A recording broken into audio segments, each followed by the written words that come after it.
Oke, assalamualaikum warahmatullahi wabarakatuh. Pada pertemuan kali ini, saya akan membahas terkait beberapa hal yang perlu diperbaiki dari hasil UTS kalian ya. Pada UTS kalian kemarin, saya meminta Anda untuk menyusun bab 1 sebenarnya. Tapi masih banyak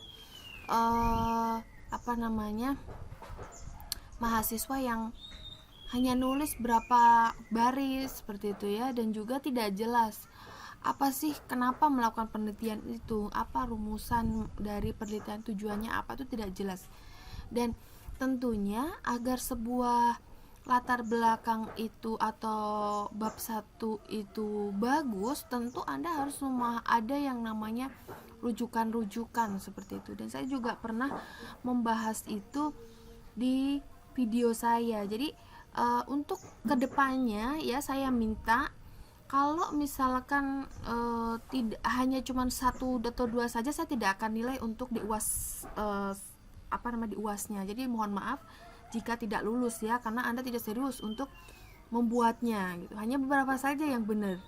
Seperti itu. Ya, ini saya kemarin itu sudah menjelaskan sebenarnya di bab 1 itu gimana nulisnya gitu ya.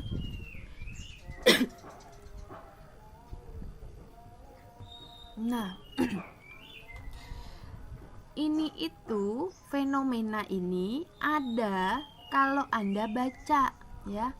Di latar belakang masalah itu ada fenomena yang dimana fenomena ini merujuk pada fakta-fakta dari penelitian terdahulu ya. Fakta-fakta berita, misalkan ada informasi dari apa tapi yang tercatat seperti itu.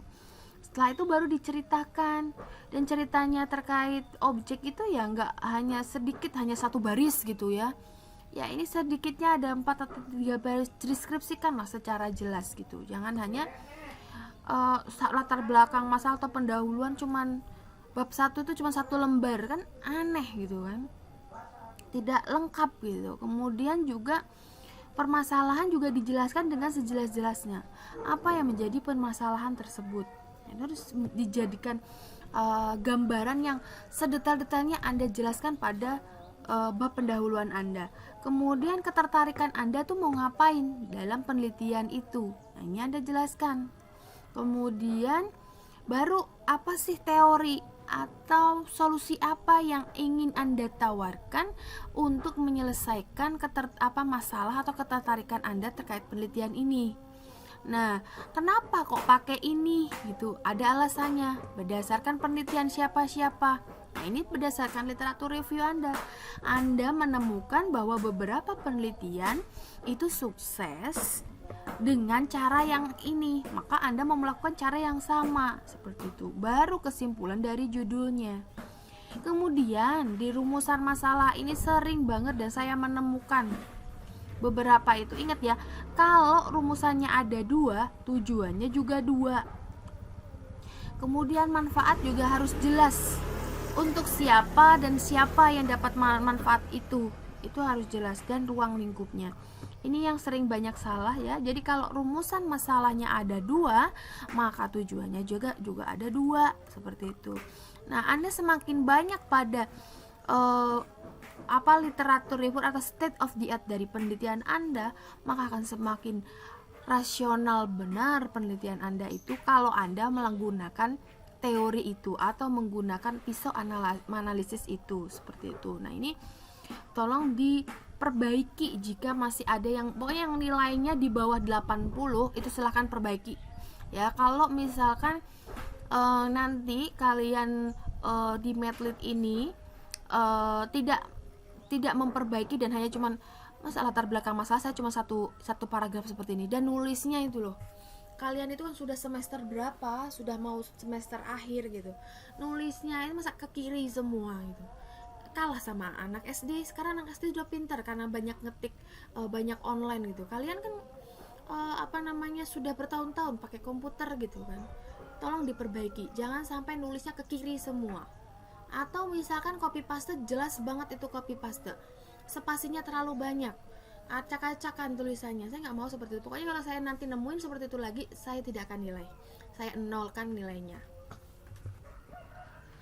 Jadi Anda kalau tidak lulus metrit lagi ya berarti ngulang lagi gitu ya. Tolonglah dikerjakan yang sebenar-benarnya. Nah, ini sebagai acuan pada penulisan skrip sistemik ROSMA itu, pada pendahuluan itu harus ada latar belakang penelitian ya. Kemudian rumusan masalah. Jadi research questionnya apa, mau ngapain Anda ada di sini. Kemudian tujuan penelitian harus ada. Kalau ini nggak ada, jadi harus ada 3. Kenapa mau melakukan penelitian? Jadi apa sih masalahnya? Kemudian tujuannya untuk apa? Kemudian manfaatnya. Nah, tadi kenapa dalam sebuah terakhir di paragraf terakhir itu selalu ada dengan harapan dapat, seperti itu kan? Begitu. Jadi dalam penelitian pendahuluan itu selalu ada ini ya, latar belakang ya, kemudian rumusan masalah, tujuan penelitian, dan manfaat yang signifikan. Ini di bab 1 harus ada itu. Jadi kalian harus jelas rumusan masalahnya apa, researchnya itu, pertanyaannya itu Anda pengen ngapain gitu, mau ngapain Anda, itu harus jelas seperti itu. Begitu untuk bab 1. Jadi tolong diperbaiki yang masih nilainya di bawah 80. Kemudian untuk bab 2 ya, bab 2 itu berisi kajian pustaka atau tinjauan pustaka, tergantung nanti di pedoman itu pakai tinjauan pustaka atau kajian pustaka. Jadi apa yang terkait dengan penelitian Anda semua dimasukkan ke sini ya, berdasarkan penelitian-penelitian. Nah, ingat ini harus menggunakan Mendeley seperti yang saya sampaikan kemarin.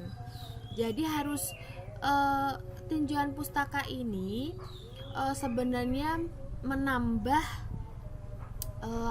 nanti daftar pustaka Anda. Ingat ya, bab 2 itu daftar pustaka itu minimal 35. Ingat ya, minimal 35, bukan hanya cuma 5 atau 6 saja. Jadi nanti saya kembalikan. Jadi Anda buat tinjauan pustaka yang dimana menggunakan Mendeley supaya jelas rujukannya kemana, dan isinya adalah teori konsep yang terkait dengan penelitian Anda, seperti itu. Jadi semuanya, misalkan kalau Anda mau bikin penelitian terkait penerimaan sebuah aplikasi, ya teori penerimaan itu pakai apa? Misalkan TAM. Nah, TAM itu kan model ya, modelnya itu terdiri beberapa variabel. Variabel apa saja dijelaskan di situ. Ya, variabelnya apa? Self-wall, misalkan, atau terkait analisis kualitas layanan, Anda menggunakan service quality. Nah, variabel service quality ada tangible, intangible ya. Kemudian empati. Nah, itu dijelasin apa itu empati menurut si A, menurut si B, menurut ini, menurut itu. Nah, itu harus jelas ya. Jadi harus ada itu lengkap. Dan ingat, untuk membuat tinjauan pustaka ini, pertimbangkan daftar pustaka Anda harus ada 35. Kurang dari 35 tambahin di tinjauan pustakanya. Seperti itu. Jadi semuanya. Kemudian misalkan terkait objek penelitian kita itu adalah sebuah perusahaan manufacturing. Ya, perusahaan manufacturing itu apa? Masukin ke situ. Jadi apa yang terlibat, teori konsep yang terlibat di penelitian itu, silakan masukkan di bab 2. Nah, ini kalau menurut pedoman skripsi, bab 2 itu atau kajian pustaka itu, ini dalam bagian kajian pustaka dalam skripsi memberikan konteks yang jelas terhadap topik atau permasalahan yang diangkat dalam penelitian.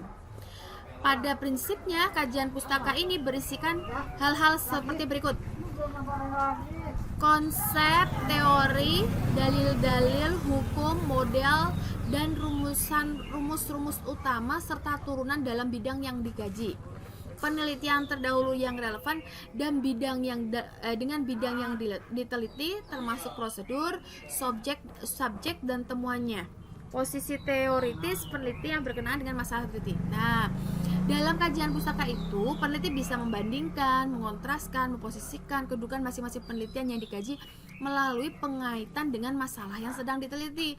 Jadi nanti ada kalimat-kalimatnya yang menghubungkan dengan tujuan Anda juga, bukan hanya menurut saja, tapi harus dengan hal ini misalkan ini misalkan perceive useful ya, kebermanfaatan.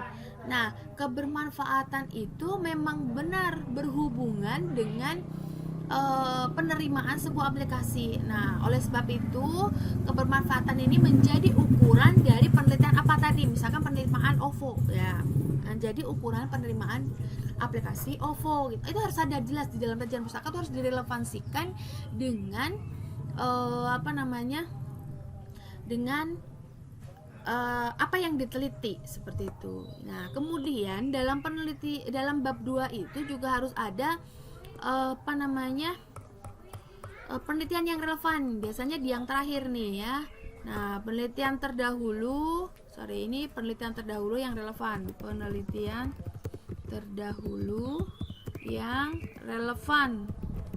Nah, ini ingat ya, sumber penelitian terdahulu itu 5 tahun terakhir. Tidak boleh penelitiannya itu sudah kadaluarsa banget, misalnya 10 tahun yang lalu, 15 tahun yang lalu, nggak boleh. Jadi harus 5 tahun terakhir. Siapa penelitinya? Judulnya apa? Apa yang dia diteliti? Kemudian perbedaan atau relevansinya apa dengan penelitian Anda? Perbedaannya apa? Seperti itu. Kalau dia menelitinya di objek A, objek B, nah Anda menelitinya bagaimana? Oh, Anda caranya berbeda. Ini caranya begini, cara begitu. Nah, itu seperti itu. Jadi ini penelitian yang relevan. Jadi ingat bab 2 ini Anda harus benar-benar ingat 35 sumber. Kemudian harus rapi ya. Jadi tugasnya untuk minggu depan silakan kerjakan bab 2 dan perbaiki bab 1. Jadi saya ingin sequence bab 1-nya rapi dulu, silakan dikumpulkan, nanti saya komen satu persatu. Ya, ingat ya. Jadi harapan saya Anda semakin mengerjakan sesuai taksnya, jadi jangan ditunda-tunda. Kalau tertunda-tunda Anda yang rugi. Bisa saja Anda di akhir hanya Anda dapat nilai 50 atau 40 dan Anda tidak lulus pada mata kuliah metode penelitian dan harus mengulang kembali. Secara otomatis Anda tidak akan bareng wisuda dengan teman-temannya. Seperti itu saja. Jadi tugasnya pada pertemuan kali ini Anda membuat bab 2 yang nanti akan saya review ya. Itu saja mungkin pertemuan kali ini dari saya. Oh ya, satu lagi, bab 2 ini kalau Anda pernah lulus di mata kuliah Systematic Literature Review, bahan-bahannya bisa dimasukkan ke sini. Jadi Systematic Literature Review Anda kan jadi sudah jelas apa saja. Nah, itu direlevansikan. Oke, itu saja dari saya. Saya cukupkan pertemuan kali ini. Wassalamualaikum warahmatullahi wabarakatuh.